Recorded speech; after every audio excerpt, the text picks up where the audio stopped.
কবর প্রতিদিন ডাক দিয়ে বলে আনা বাইতুদ দুধ। প্রত্যেকের কবর প্রত্যেককে ডেকে বলে, ও আল্লাহর বান্দা, জানো আমি পোকামাকড়ের ঘর, পোকামাকড়ের ঘর। তুমি তো সেই বান্দা যে একটা মশা কানের পাশ দিয়ে উড়ে গেলে তোমার ঘুম বন্ধ হয়ে যায়, চোখ মিলে যায়।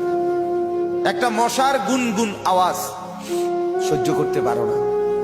একবার কয়েল, একবার অ্যারোসোল, একবার মশারি, এরপরও তুমি চাও যে একটা মশাও যেন আমার কানের কাছে গুনগুন না করে।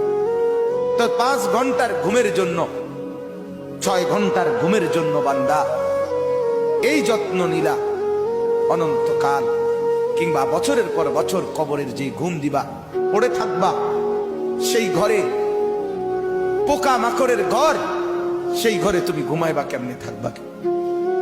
আমার বাপ, আমি থাকবো কিভাবে?